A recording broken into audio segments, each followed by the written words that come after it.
and welcome to the Short Stuff. I'm Josh, and there's Chuck, and there's Jerry over there, and we are reveling in nature this morning. We're just loving life because it has rained, and it smells amazing outside. And it turns out that that amazing smell is called Petrichor. Chuck, go. Yeah, and so we decided to have school outside today. Mm-hmm. Remember that? Oh, yeah, I loved that because it also meant not only that it was a nice day out and that your teacher had clearly taken acid that morning, Yeah. but that the end of the school year was fast approaching. Sure, because I guess that was usually in the spring, right? Mm-hmm, especially in Toledo. Like if it was nice enough to go outside, you were coming up on the end of the school year. So loved that. Yes. But Petrichor, like you said, if you ever go outside after a rain, especially a light rain, which we'll get to, more so than a heavy rain, and you think, man, what is it about that smell that I love so much? And we should also do one on fresh cut grass. Okay. I bet it's something similar. It's got to be. But that has a name, and that is Petrichor, Petrichor, Mm-hmm. and it is that earthy, sort of warm, steamy, earthy fragrance that we get. And there is a story behind it and reasons for it that is science-based. Yes, which makes it just amazingly wonderful. Yes, but it came from Australia, right? The name?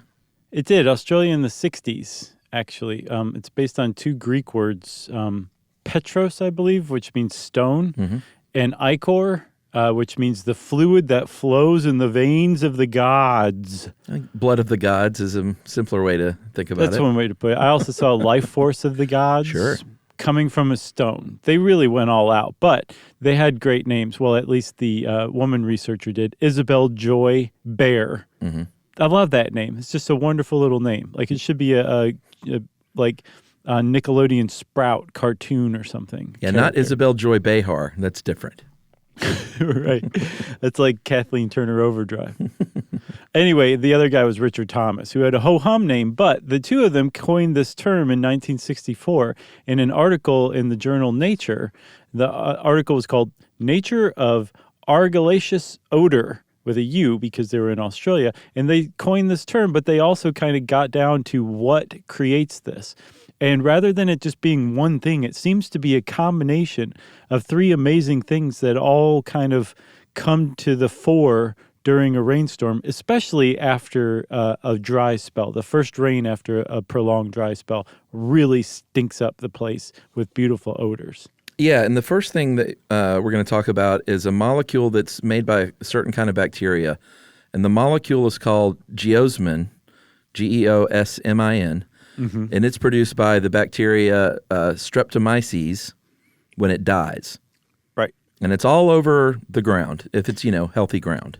Yeah, and we figured out that Streptomyces makes a really good antibiotic. We use Streptomyces to cure a bunch of different stuff. But it's not Streptomyces we're smelling. It's this molecule that Streptomyces produces when it dies, and I believe as it's being consumed by other bacteria, right?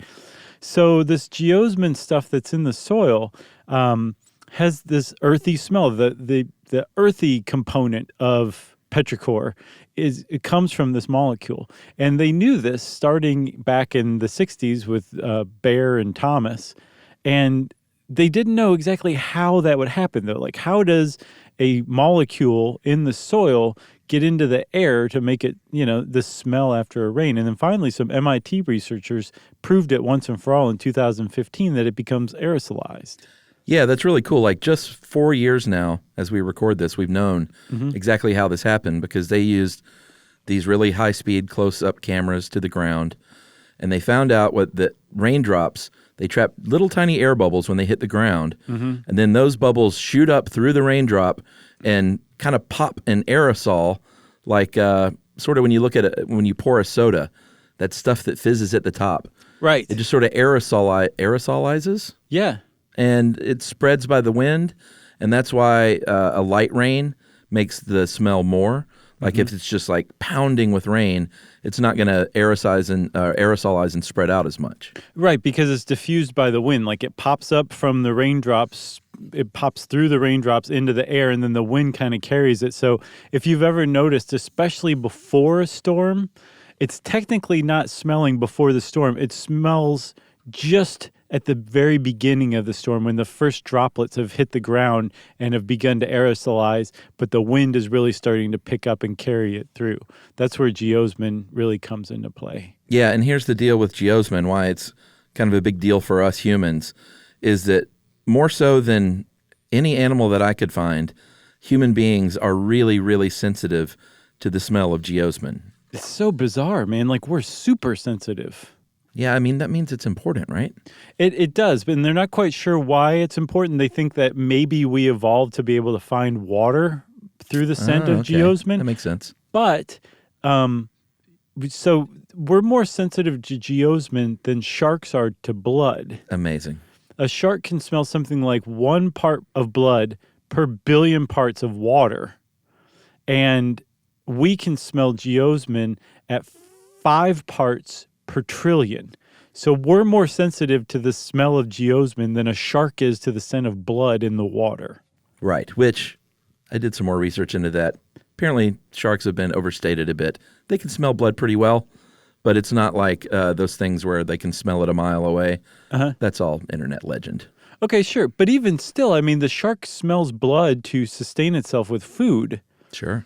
And we somehow evolved to smell geosmin even better than a shark can. We're not known for our sense of smell. So there's a riddle there. There's a red flag, evolutionarily speaking, that we have yet to figure out. But it definitely is significant.